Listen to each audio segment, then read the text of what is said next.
কখনো কি ভেবেছেন হাজার হাজার মাইল দূরে প্রশান্ত মহাসাগরের জলের তাপমাত্রার সামান্য একটা পরিবর্তন কিভাবে আমাদের এখানকার আবহাওয়াকে পুরোপুরি বদলে দিতে পারে? আজ আমরা ঠিক এই রহস্যটাই জানব, এল নিনো এবং লা নিনা। এই দুটো এমন এক প্রাকৃতিক শক্তি যা বিশ্বের এক প্রান্তে যেমন খরা ডেকে আনে, তেমনি অন্য প্রান্তে ঘটায় ভয়ঙ্কর বন্যা। চলুন এই অবাক করা জলবায়ু চক্রের একেবারে গভীরে যাওয়া যাক। মূল আলোচনায় যাওয়ার আগে আসুন একটা খুব জরুরি প্রশ্ন নিয়ে ভাবি। কিভাবে এত দূরে সেই প্রশান্ত মহাসাগরের জলের তাপমাত্রার একটা ছোট পরিবর্তন আমাদের ভারতে খরার মতো একটা বিশাল পরিস্থিতি তৈরি করতে পারে? এই পুরো আলোচনা জুড়ে আমরা ঠিক এই রহস্যেরই সমাধান করব। তো প্রথমেই জেনে নেওয়া যাক এই এল নিনো জিনিসটা আসলে কি। নামটা হয়তো অনেকেই খবরে বা আবহাওয়ার আপডেটে শুনেছেন, তাই না? কিন্তু এর পেছনের বিজ্ঞানটা যতটা জটিল মনে হয় আসলে ততটা নয়। চলুন একদম সহজ করে ব্যাপারটা বুঝি। খুব সহজ কথায় বলতে গেলে এল নিনো হল এমন একটা অবস্থা যখন নিরক্ষীয় প্রশান্ত মহাসাগরের পূর্ব আর মাঝখানের অঞ্চলের জল স্বাভাবিকের চেয়ে বেশ খানিকটা গরম হয়ে যায়। আর জলের এই সামান্য গরম হয়ে যাওয়ায় কিন্তু পুরো বায়ুমণ্ডলের খেলাটাকেই বিগড়ে দেয়। আচ্ছা, একটা মজার ব্যাপার জানেন? এই এল নিনো নামের পেছনে কিন্তু একটা ইতিহাস আছে। এটা একটা স্প্যানিশ শব্দ, যার মানে হল ছোট ছেলে বা যিশু। পেরুর জেলেরা প্রথমবার এই গরম স্রোতটা লক্ষ্য করেন ক্রিসমাসের সময়, আর সেখান থেকেই এই নাম। কিন্তু ভাবুন তো, এই ছোট ছেলে কিভাবে যে বিশ্বজুড়ে এত বড় একটা কাণ্ড ঘটায়। চলুন সেটাই দেখি। এখন আমরা দেখব কিভাবে সমুদ্র তার স্বাভাবিক ছন্দটা হারিয়ে ফেলে। মানে একটা গোছানো সিস্টেম হঠাৎ করে কেমন ওলট পালট হয়ে যায়, ব্যাপারটা অনেকটা সেরকম। দেখুন, স্বাভাবিক অবস্থায় যা হয়, শক্তিশালী আয়ন বায়ু বা ট্রেড উইন্ডস পূর্ব থেকে পশ্চিম দিকে বয়, মানে দক্ষিণ আমেরিকা থেকে এশিয়ার দিকে। এই বাতাস সমুদ্রের ওপরের গরম জলকে ঠেলে নিয়ে যায় ইন্দোনেশিয়া আর অস্ট্রেলিয়ার দিকে। আর সেখানে গিয়ে ওই গরম জলের কারণেই প্রচুর বৃষ্টি হয়। এর ফলে কি হয়? পেরুর উপকূলে যে জায়গাটা খালি হলো, সেখানে সমুদ্রের গভীর থেকে ঠান্ডা আর পুষ্টিতে ভরা জল উঠে আসে। এই প্রক্রিয়াটাকে বলে আপওয়েলিং, আর এটাই সেখানকার মাছের খাবারের যোগান দেয়। কিন্তু এল নিনোর সময় পুরো খেলাটাই উল্টে যায়। ওই শক্তিশালী আয়নবায়ু হঠাৎ দুর্বল হয়ে পড়ে, এমনকি কখনো কখনো উল্টো দিকেও বইতে শুরু করে। ফলে এশিয়ার কাছে জমে থাকা সেই বিশাল গরম জলের ভাণ্ডার আবার পূর্ব দিকে, মানে দক্ষিণ আমেরিকার উপকূলের দিকেই ফিরে আসতে শুরু করে।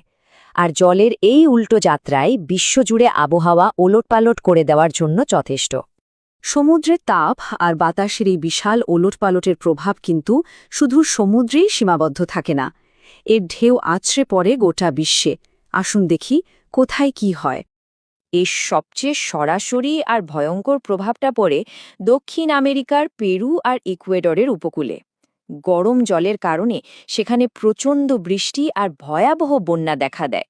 অন্যদিকে ওই যে পুষ্টিকর ঠান্ডা জলের আপওয়েলিংয়ের কথা বললাম, ওটা বন্ধ হয়ে যাওয়ায় মাছের আকাল দেখা দেয়, আর সেখানকার জেলেদের জীবনে নেমে আসে দুর্যোগ। আর ঠিক এর উল্টো ছবিটা দেখা যায় প্রশান্ত মহাসাগরে পশ্চিম দিকে। অস্ট্রেলিয়া আর ইন্দোনেশিয়া থেকে গরম জলটা সরে যাওয়ায় সেখানে বৃষ্টি একেবারেই কমে যায়।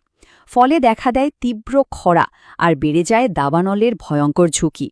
ভাবুন, একই ঘটনা, অথচ দুই প্রান্তে কি আশ্চর্য বিপরীত প্রভাব। এবার আসা যাক সেই প্রশ্নে যা দিয়ে আমরা শুরু করেছিলাম, ভারতের ওপরের প্রভাব কি। সত্যি বলতে এল নিনোর সাথে ভারতের মৌসুমি বায়ুর সম্পর্কটা বেশ খারাপ, মানে খুবই নেতিবাচক। তাহলে ভারতের ঠিক কি ঘটে? এল নিনোর প্রভাবে আমাদের লাইফলাইন, মানে দক্ষিণ পশ্চিম মৌসুমি বায়ু বেশ দুর্বল হয়ে পড়ে। এর ফলে যা হয়, বৃষ্টিপাত স্বাভাবিকের চেয়ে অনেক কমে যায়, যা খরার পরিস্থিতি তৈরি করে। আর তার সরাসরি প্রভাব গিয়ে পড়ে আমাদের কৃষিক্ষেত্রে। কম বৃষ্টির জন্য খরিফ শস্যের উৎপাদন ভয়ঙ্করভাবে কমে যায়, যার শেষ পর্যন্ত দেশের অর্থনীতিতেও একটা বড় ধাক্কা দেয়। আর মনে রাখতে হবে, এল নিনো কিন্তু এককালীন কোনো ঘটনা নয়, এটা একটা চক্র, যা সাধারণত প্রতি 2 থেকে 7 বছরের মধ্যেই ফিরে আসে। তার মানে এটা একটা লাগাতার চ্যালেঞ্জ, যার জন্য আমাদের সবসময় প্রস্তুত থাকতে হয়। একটা মুদ্রার যেমন এপিঠ ওপিঠ থাকে, ঠিক তেমনি এল নিনোরও একটা বিপরীত দিক আছে। চলুন এবার আলাপ করা যাক এল নিনোর সেই উল্টো বোন লা নিনার সাথে। লা নিনা হল এল নিনোর একদম বিপরীত ছবিটা। এই সময়ে প্রশান্ত মহাসাগরের সেই পূর্ব আর মাঝখানের অঞ্চলের জল স্বাভাবিকের চেয়েও বেশি ঠান্ডা হয়ে যায়। অর্থাৎ সোজা কথায় এল নিনো মানে উষ্ণায়ন আর লা নিনা মানে শীতলীকরণ। নামের ক্ষেত্রেও ব্যাপারটা একই রকম। লা নিনা স্প্যানিশ ভাষায় এর মানে হল ছোট মেয়ে, ছোট ছেলের ঠিক উল্টো। তবে এখানে একটা খুব জরুরি বিষয় আছে। লা নিনা মানে কিন্তু শুধু সবকিছু নরমাল হয়ে যাওয়া নয়, বরং এটা হলো স্বাভাবিক অবস্থারই একটা আরও জোরালো, আরও শক্তিশালী রূপ। এই সময় আয়ন বায়ু আরও বেশি শক্তিশালী হয়ে ওঠে, পেরুর উপকূলে জল স্বাভাবিকের চেয়েও বেশি ঠান্ডা হয়, আর অস্ট্রেলিয়া, ইন্দোনেশিয়ায় আরও বেশি গরম জল জমে যায়, যা সেখানে অতিবৃষ্টির কারণ হয়। তাহলে সব মিলিয়ে বিষয়টা কি দাঁড়ালো? একদম সহজ করে বললে, এল নিনো মানে প্রশান্ত মহাসাগরের উষ্ণ জল, যা ভারতের জন্য দুর্বল মৌসুমী বায়ু আর খরা ডেকে আনে। আর লা নিনা মানে সেই সমুদ্রের শীতল জল, যা আমাদের দেশের শক্তিশালী মৌসুমী বায়ু আর ভালো বর্ষার কারণ হয়। একই চক্র, কিন্তু প্রভাব একেবারে 180 ডিগ্রি উল্টো। আমরা এল নিনো আর লা নিনার এই প্রাকৃতিক চক্রটা তো বুঝলাম, কিন্তু একটা বড় প্রশ্ন এখন আমাদের সবার সামনে। বিশ্বজুড়ে জলবায়ু পরিবর্তনের এই সময়ে এই প্রাকৃতিক শক্তিগুলো কি ভবিষ্যতে আরও বিধ্বংসী, আরও চরম আকার ধারণ করবে? এই চিন্তাটা আমাদের সবার জন্য রইল।